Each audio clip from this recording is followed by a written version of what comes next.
Hey everybody, it's Allie, and welcome to our YNR chat for Sunday, March 17th, 2013. So, Dylan is Chelsea's dupe. He's her mark, he's her new baby daddy. I'm so disappointed. As soon as Dylan and Chelsea started interacting this week, I was like, oh Lord, no, don't let it be. He's such a nice guy and he doesn't deserve what's about to befall him. Chelsea's at the coffee house and her car breaks down. She's got a dead battery or something, and Dylan, always the gentleman, always ready to help a lady, jumps in and he's ready to help her out. But like, Chelsea her car is broke down and she's broken down too, so she starts opening up to him and telling her all of the things that are upsetting her, and so he gives her a jump in more ways than one, and in return, he starts opening up to her a little bit too. His father has just recently died, and they are being sort of sadness buddies at the athletic club. Dylan has one too many beers, which led them to his hotel room. By the way, Dylan upgraded his hotel room. Do you remember that when he came into town, he was staying in this really dingy place, and now it's very plush. It's got kind of a gold color comforter and pillows and much chicer black and white photos on the wall. He must have decided to upgrade his hotel room with that Sharon Newman renovation money. But it was much nicer than seeing those dingy hotel rooms that Genoa City has. So, the love scene. What did you guys think about it? Because it was nice to see Dylan shirtless. He has a lot of muscle. I didn't even realize how much muscle he has going on under there. But it was nice to see that. Chelsea was just looking up at him like a pregnant cat in heat, just ready to lap up that milk. She yanked him down on top of her and they start going at it. With no condom, Dylan? Really? Because if the stars are aligning the way I assume they are for Chelsea, and she's going to now trick Dylan into thinking that he's the father of her baby, then that would have to mean that they had unprotected sex, which Dylan should have known better than to have unprotected sex with a stranger. Men know better, if for no other reason than for unplanned pregnancies. You don't just go having raw sex with a girl you just met today. No matter how nice she seems, men ask questions, and I'm surprised that he did not. So it's gonna be bad on him. He's gonna regret that so much, because in the other arena, in Chelsea's camp, Chloe is there pushing Chelsea to essentially do exactly what Chloe did with Delia. Chloe tricked Kane into thinking that he was the father of Delia so that she didn't have to deal with Billy. And now Chloe is coaching Chelsea to go out and find her own mark, which Chloe is adorable. Chloe was just adorbs this week. She is like a tiny little China doll. She is so small. There was a scene where she was standing behind the counter at Crimson Lights, and I don't think I've ever realized how just tiny she is. I just want to like scoop her up and put her on my shelf and just look at her.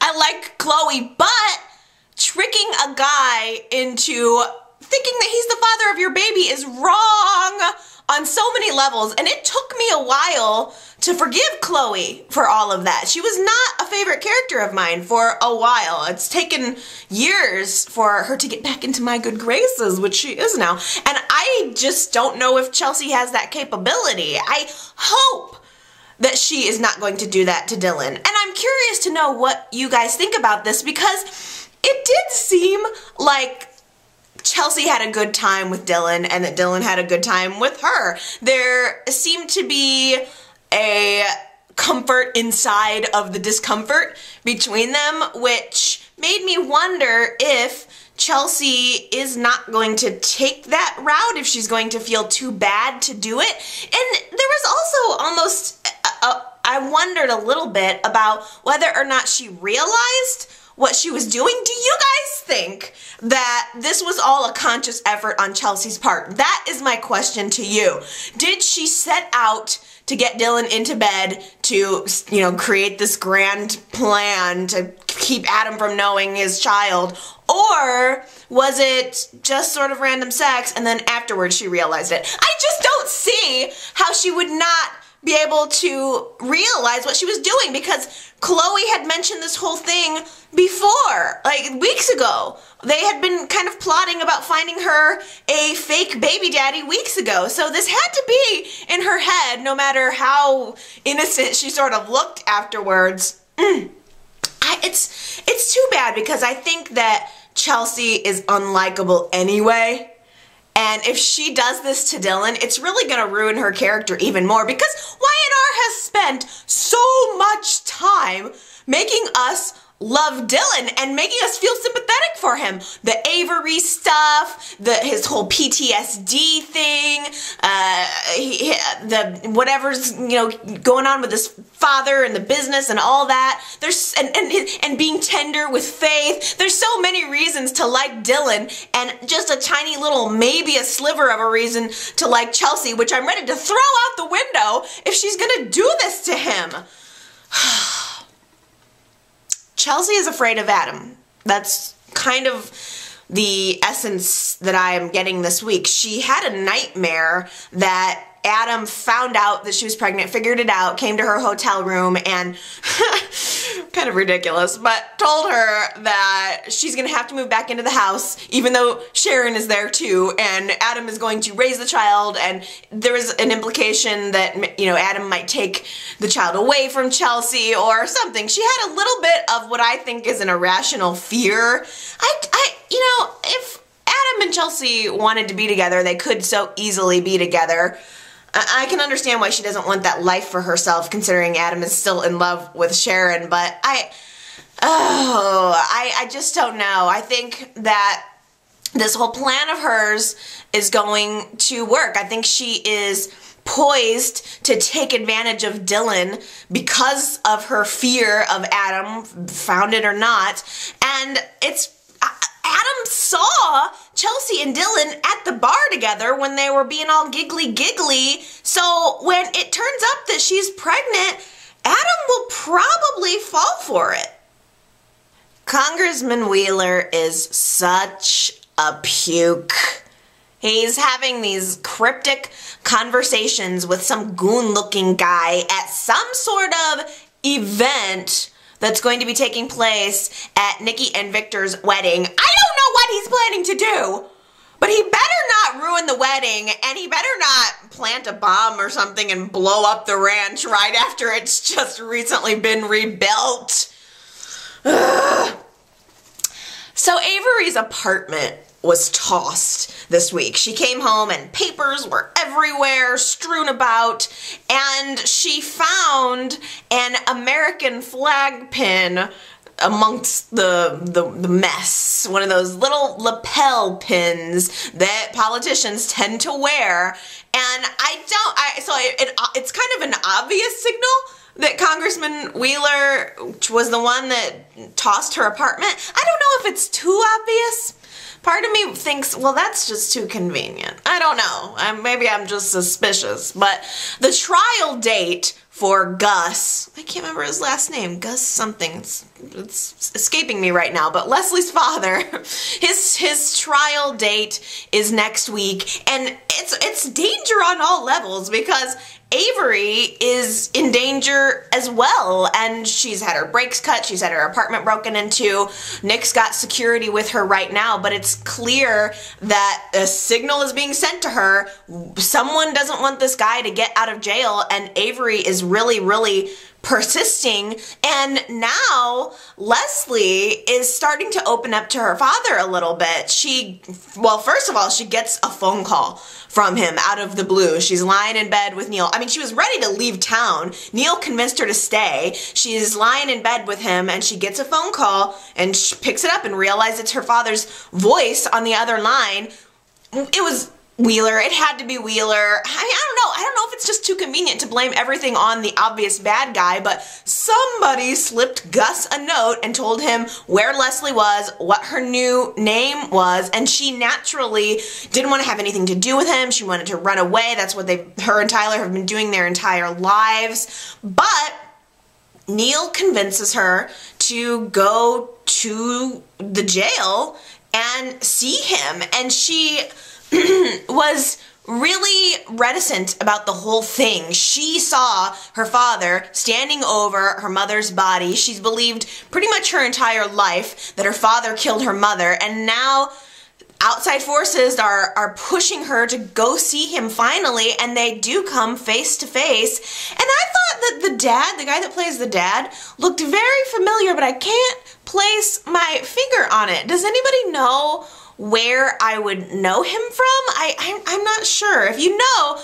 definitely leave me a comment because I can't piece it together. But the dad tells his story. He doesn't push on Leslie, but he's clearly a broken man, and he tries to explain the events from his perspective, and Leslie reluctantly listens to his story, and she knew going into it that she would be able to look in his eyes and tell whether or not he was telling the truth. And I think much to her amazement, she realized that he was telling the truth, that he didn't actually kill her mother. And I'm not sure if Gus is going to, or I don't know if Leslie is going to end up retestifying at the trial that's supposed to happen next week. Who knows, maybe Gus will end up getting blown up or killed, or I'm not sure. But he did, in telling his story, reveal that Leslie's mom was having an affair, and the night that she died, Gus had found out about it, and he was angry, obviously for good reason, and upset. But his story was that he didn't kill her, and when Leslie walked in, saw him standing over the mother, he was trying to revive her. She was saying, "Stop, stop," but it was his recollection, or his story, that she was telling him to stop whoever it was that did this. So, I guess my question for you, is it just too predictable that it's all Wheeler all around? That Congressman Wheeler was the one that had the affair with the mother, Leslie's mother? Is it too predictable that he killed her, that he's the one trashing Avery's apartment? Is it? I don't know. I am curious to know what you guys have to think about it. I mean, I just hope that Leslie's dad gets out of jail and can maybe provide some kind of evidence that will put Congressman Wheeler away and get him off my screen.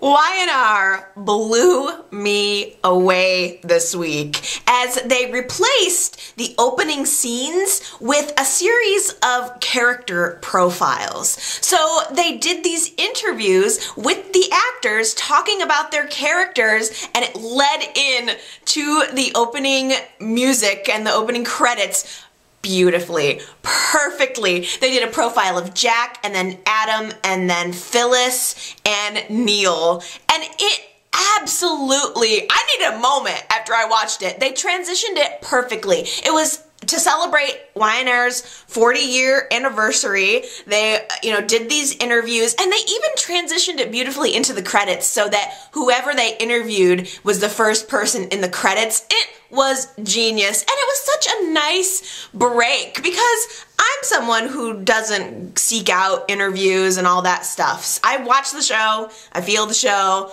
and that's it. I'm not obsessed with the actors in any way. So it was really such a great treat to hear from the actors talking about their characters. And the first one I wanted to discuss was Adam.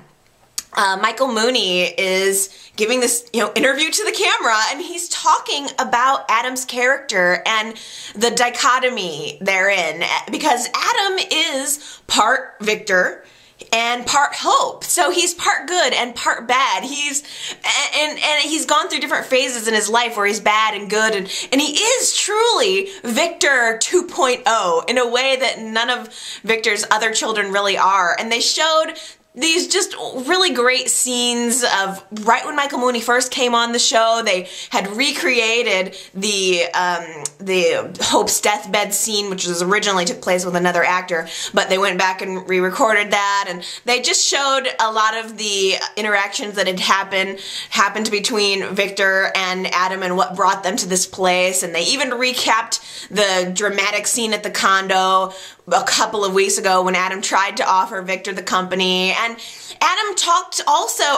Michael Mooney talked also about Adam's relationship with Sharon and how he called it both tragic and toxic. And I think that's so true. And that's what has made it so appealing to me, I think. It's, again, one good part, one bad part. And it swirls together in these shades of gray that are just so beautiful and that really make a wonderful, well-rounded, full character. And he even talked about Adam's relationship with Jack and how they are just kind of simpatico. That they both have these bendable morals. Like their morals are able to bend in the same ways. And that was something I really hadn't thought about before, and because there were a lot of ways where I didn't entirely understand Adam's relationship with Jack, and hearing Michael Mooney talk about it really opened my eyes up to it quite a lot more. And they even showed, oh my gosh, this brief moment of sexiness that happened between Adam and Phyllis when they were trying to prove Sharon's innocence. They were off looking for the memory card. I think they were in Thailand, I want to say, but like it was during that time, and they had this little moment at the athletic club in the foyer where he tried to kiss her and she pulled away, and I couldn't believe like how hot it was, even just seeing it in this little tiny moment. And it made me wonder, why didn't Y&R ever hook up Adam and Phyllis? Can you even imagine Adam and Phyllis? They're almost too hot to be together. Like individually, there's so much intensity, and putting them together would be like, but it would be interesting to watch, and I forgot about that. So it was a good flashback, and also just a really good insight into the character, and a nice break from the show as well. So Adam this week has fully realized that Victor hired Stephanie, Congressman Wheeler's daughter, to hook up with Jack, and then he was like going to take some media photos, whatever. Adam knows Victor was behind the whole thing with Stephanie, and Adam is not dropping it. He stops by the ranch to give Victor a wedding gift, and it's a framed newspaper clipping of like dead hooker found in an alley. What? Essentially, Adam is trying to indicate to Victor, I know that you were behind this, but like, why would you even force that issue, Adam? Adam's hands are way dirtier than Victor's. So why is Adam even pushing that? It was so funny though that Victor got the gift and he came over to Adam's house to return it, and Adam picked it up, looked at the framed newspaper clipping, and he said something like, oh, did somebody else get you the same thing? Like that's why he was returning it. That was funny. That was classic Michael Mooney and just adorable. But so I don't know why Adam would even poke the bear in a situation where he has way more to lose. But Adam had his private eye find out that Victor's private eye has a witness that saw Adam dumping the body in the alley. Are these two guys two peas in a pod or what? Are they father and son or what? They have their, like, battling private eyes even. It's so ridiculous. But now we know that Victor has found some evidence that Adam was certainly connected to that crime, moving the body, and that Victor is about to dump it on Adam, about to blow the whole thing up after his wedding. So Victor's gonna essentially try to blackmail Adam out of Newman by having this witness on hand and threatening to have the witness come forward. And Adam vows to stop that. He's not gonna let it happen. But I don't know. Something tells me that this whole thing is not gonna go down the way that we expect it to, because Adam seems one part devious and two parts concerned about what's happening in this scenario. He keeps seeing Congressman Wheeler snaking around the scene. He knows something is up and he doesn't want to, but he confides in Sharon eventually and tells her everything that happened about the prostitute, about that he moved the body and that Victor knows, and you know, all of this stuff. And so there was just a moment where I really sensed that he was worried about Victor, that he was worried that the congressman was going to do something to Victor, or that Victor was somehow in harm's way. And I am wondering that if Adam is able to thwart whatever it is that Congressman Wheeler is planning to do, the event at the wedding, then maybe saving Victor's life will change their relationship, or at least cause Victor to not want to blackmail him. Like, I am imagining this amazing scene of Adam carrying Victor in his arms out of a building, like as it's exploding behind them. Y&R has given us 3 sweet mini weddings for Nikki and Victor to make up for whatever is going to occur at the big one. I'm almost afraid to know what it's gonna be. But I'm curious to know what little mini wedding was your favorite. There have been 3 so far. First, there was one in the hospital last week with Abby dressed up as the priest. And then this week we had hospital wedding number 2 with the justice of the peace that presided over Kevin and Angelina's wedding. Apparently she is related to one of the nurses in the hospital, and so they came on in and they were just like giving them this amazing grace wedding. The nurses in the background humming Amazing Grace, and Victor is like clapping his hands like he's at a revival. Kind of trying to sing along. It was hilarious watching Victor try to adjust. But it was cute and funny, and it made Nikki happy, and that's what made me happy.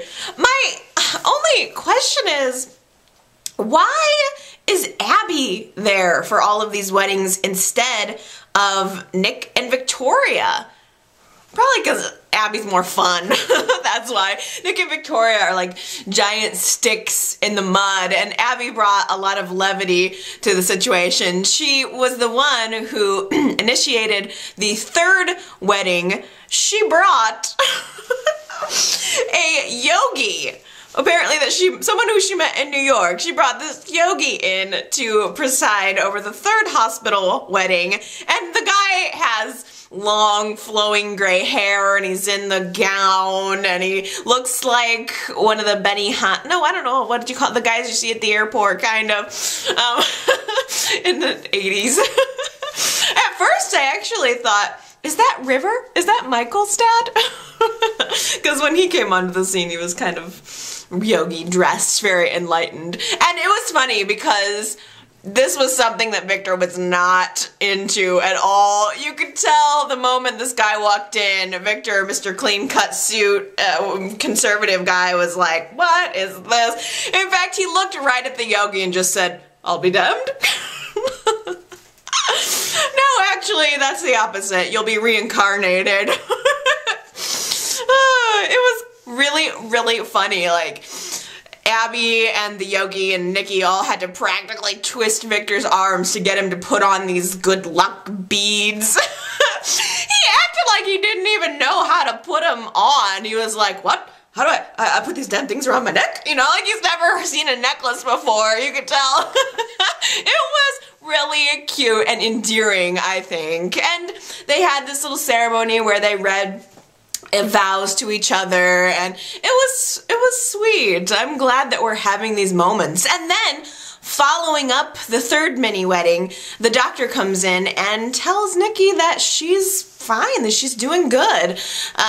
The doctor was really funny too. It was a lot of, they're putting a lot of, you know, yappity smackety doo into the Nikki and Victor storylines right now, but it was good. He was very, it was, you know, it was a relief to Nikki that she can go home and start her life again, and all he suggested was like putting her on a holistic diet. I don't know anything about MS, but it's just weird that they brought it up in this such a severe way, and then it kind of went away. She gets home and she does have another little pang of pain in her hand, but she says to herself, you know, no, I'm not gonna fight through this. I'm gonna marry Victor. She's fighting toward this, and that's what we're moving to. We're moving toward the big wedding next week. Nick and Victoria are going to be involved in this one, and they're planning, getting the food and the catering and the guest list and all that stuff together.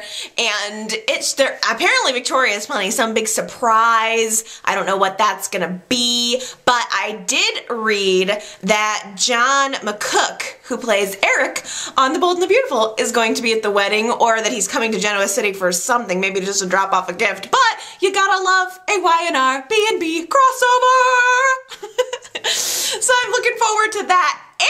And my surprise, my wonderful surprise, is that Ashley is going to be there. Yay!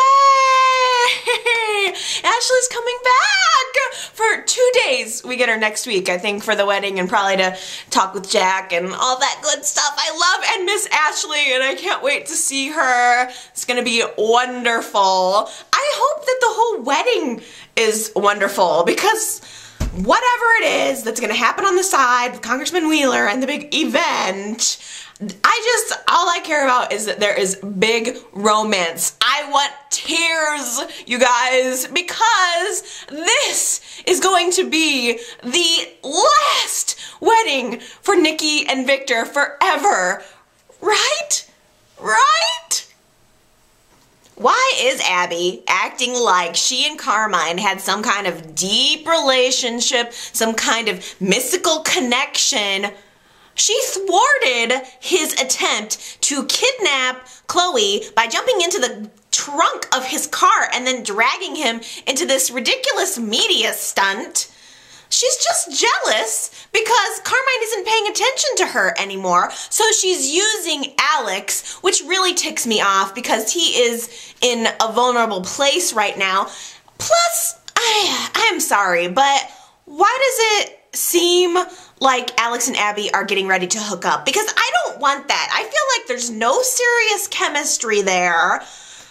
Y&R always seems to blow it with the sexy guys. Alex and Abby, I'm totally for their friendship, but they don't make any sense together. I don't know why Y&R wants to always bring on a sexy new guy and then pair him with the wrong woman. I don't want Alex and Abby. I don't want Chelsea and Dylan. It doesn't work for me whatsoever. And I've got some kind of bad news, you guys. I'm sure you all know about this, but I just found out that Marcy Ryland just came back as Abby, is now leaving. Good for her. She got a role on some other soap. I don't know which one, I'm sorry. But they're recasting Abby. Pretty much as soon as she said she was only on recurring status. They got rid of her, brought her back as recurring. She gets another job at another soap. Good for her. But she's already been, the role of Abby has already been recast. It's someone else, I think from like that Hollywood Heights show or something that Jill Farren Phelps had worked on. Somebody, I don't know. She's another blonde. And I still don't want her with Alex. Like, how do you recast Abby? That's going to be hard. Marcy Ryland is Abby. I mean, she has really, really brought a lot to that role. I can't see anybody else stepping in, and I don't know, I doubt that even whoever they cast, I'm still not going to want whoever it is with Alex. I'm hoping that the Abby-Alex thing is just a sidetrack, because Alex is in a desperate place right now. He needs a job, and this week, surprise, surprise, Paul gets promoted to the chief of the Genoa City Police. Paul, not a cop at all, never has been a cop ever. Probably has no police training. He's a private detective, which is a totally different thing. I mean, Paul's dad was the chief of police in Genoa City way back in the day, but I don't know if just because your dad's the chief of police means that you can be the chief of police. I mean, can you imagine how many like really great officers they skipped right over to offer this job to this outside detective guy who's not trained as a police officer? I'm just ragging on it. I'm glad for Paul. It's fine, whatever.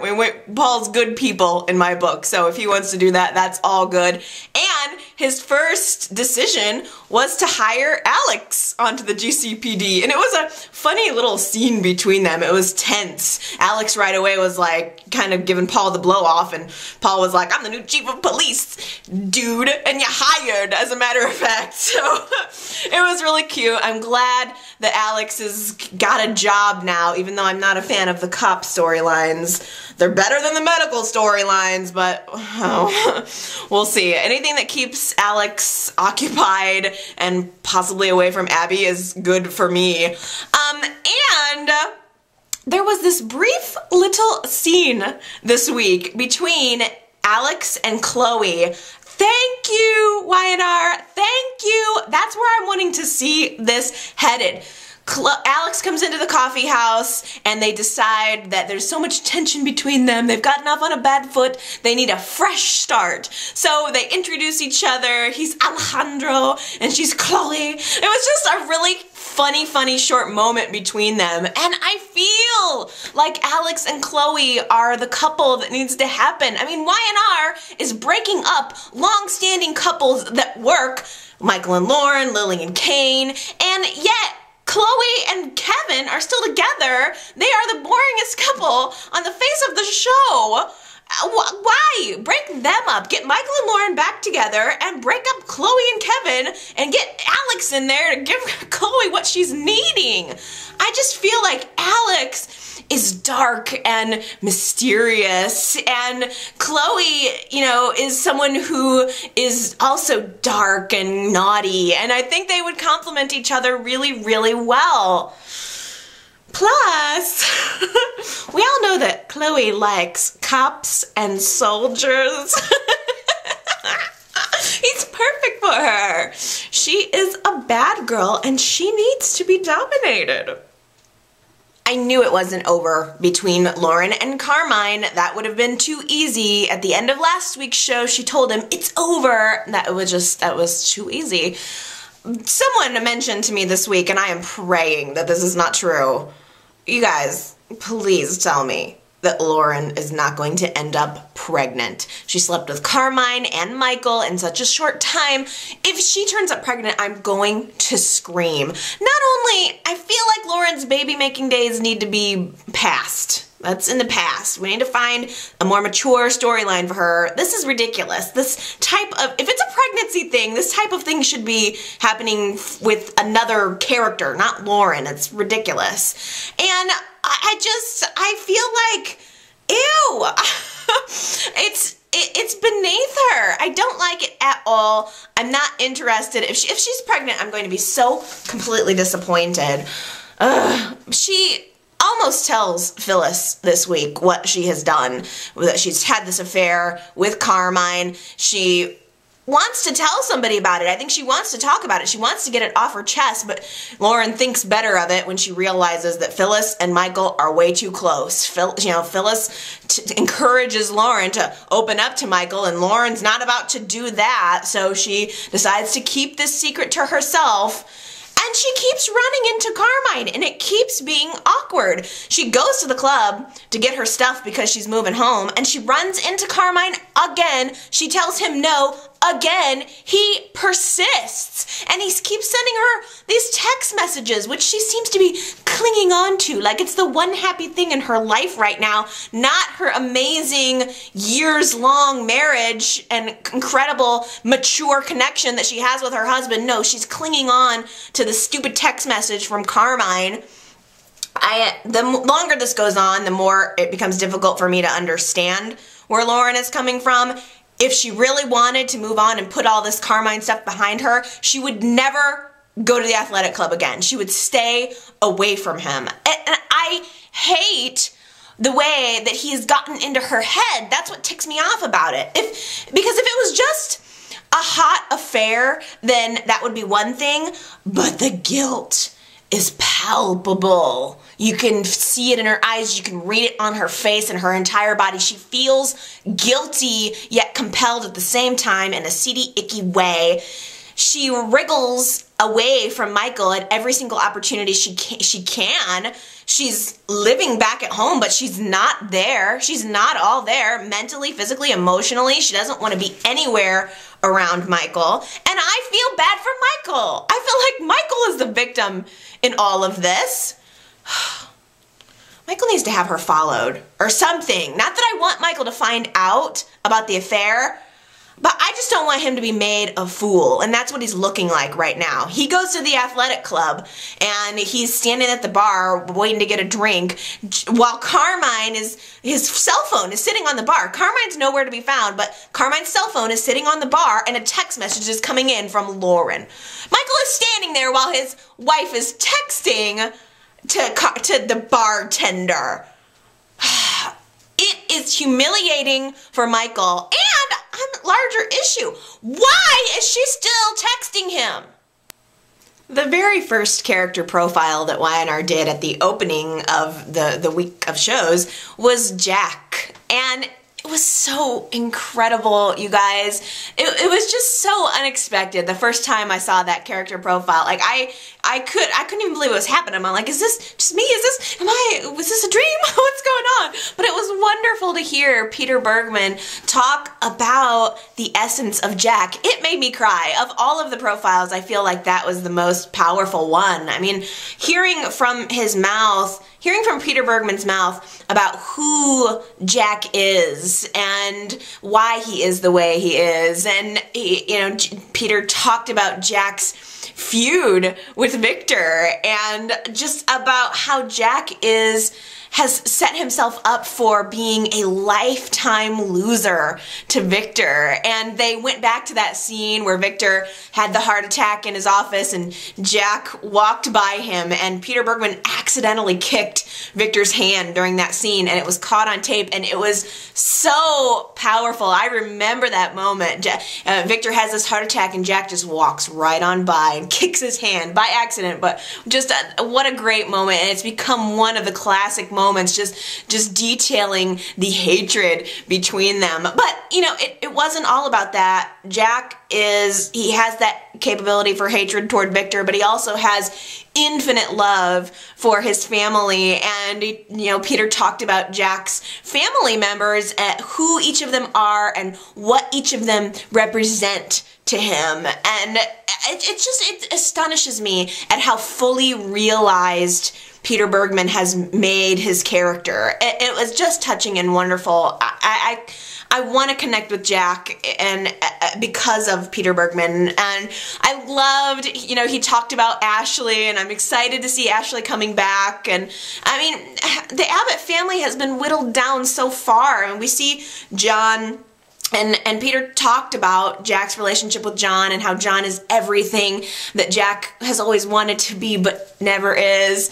And Jack's family has been whittled down so far, and there aren't very many of them left. So it was nice to hear him talking about his family as well as his relationships. He talked about his marriage to Nikki, and they spent quite a bit of time on Jack's relationship with Phyllis. They showed a Christmas scene where Phyllis was was like wrapped up in, or she had it like on a robe or something, and she was throwing open the robe, and she had on this lingerie that looked like a gift that Jack was ready to unwrap. Very sexy, and it totally took me back to the early days of Phyllis and Jack when I loved them together. They were such a great couple, and I found it very interesting that Peter Bergman said, you know, Phyllis and Jack love each other, they have great, deep respect for one another, but they will eventually destroy each other.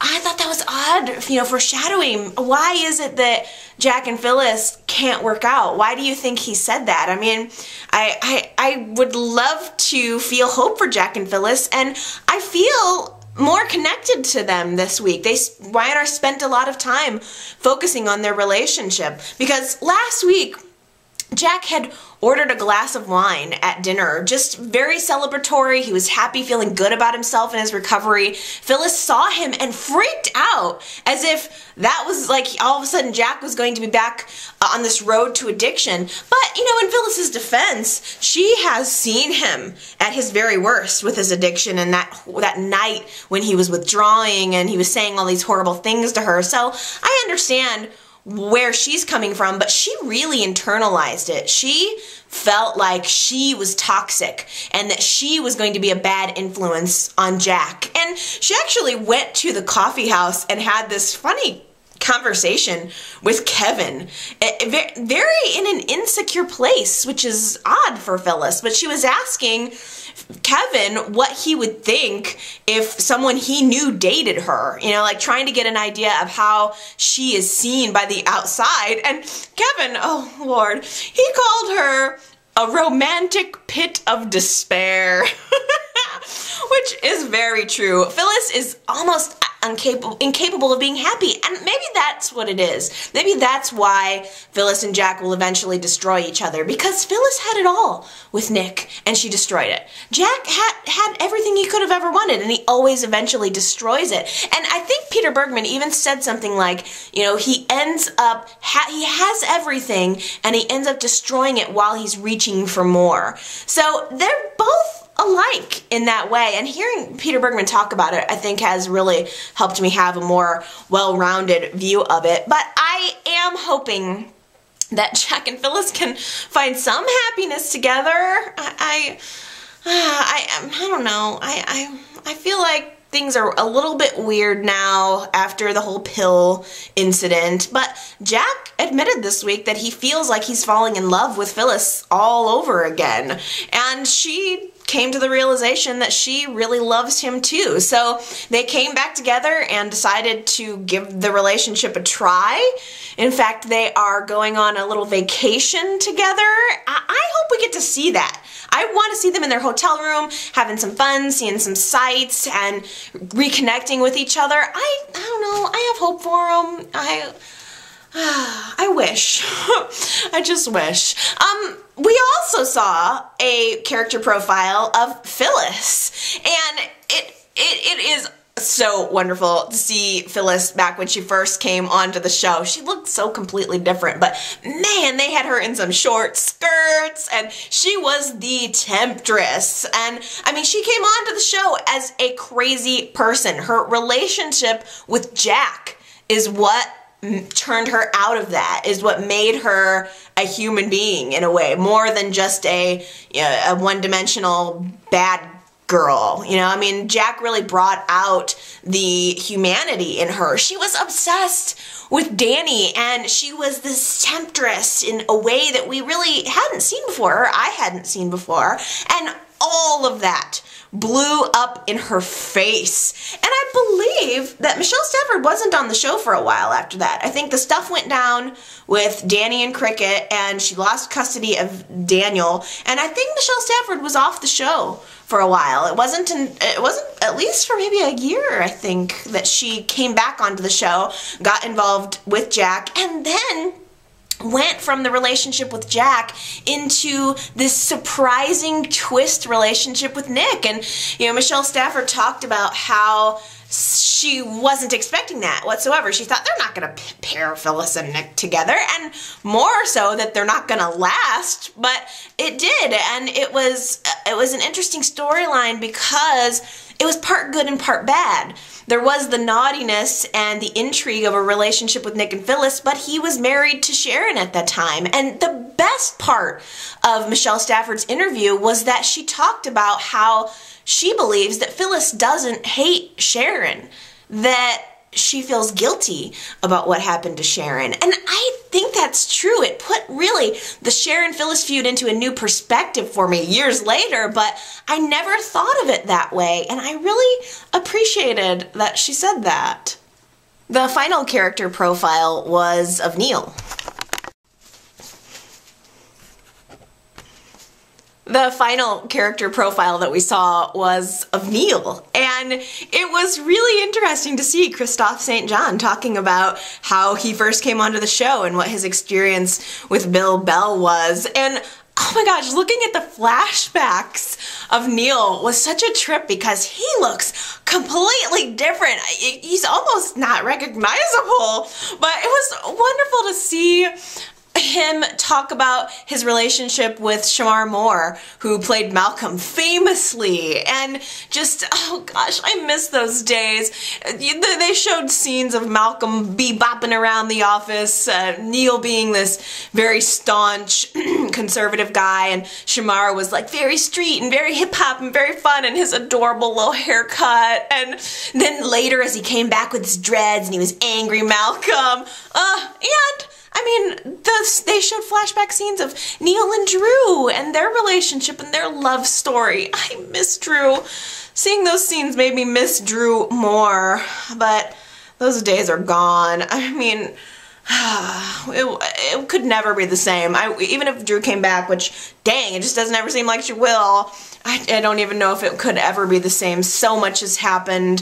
They talked about the paternity revelation that Lily wasn't actually Neil's biological daughter and how that crushed him, but that he, accepted Lily as his daughter anyway, and how he accepted Devon as well, even though that was hard for him at the time. And Christophe talked about the different directions that the character has taken when he was drunk, when he was drinking all of the time. He had the beard. He looked really, really scraggly. I hated that storyline. That was just horrible watching him go through that dark, dark place, especially when Neil is a character that is not dark, really hadn't characteristically been there. Neil has always been on top of his game, and Christophe even talked about Neil's admiration for Victor and his career, and I thought it was wonderful, of course. I would love to see maybe a character profile of Lily, because she's been on the show for quite a while too, and I'd be interested to hear what Crystal Khalil's take on the relationship with Kane is as well, because this week Kane decides that he's not going to work with Chelsea anymore. It's causing problems in his marriage with Lily, so he goes to Chelsea and tells her he's not going to work with her anymore, and that he's going to pass her off to Neil being her direct contact at Jabot. And Lily is very touched by this. She realizes this is a sacrifice. She feels relieved, and in return, she decides that she's going to stop working with Tyler. So for now, Lily and Kane have both managed to remove the cause of their problems, but, sorry, not the symptom. Okay, you guys, that is gonna take me to the end of our journey for this week.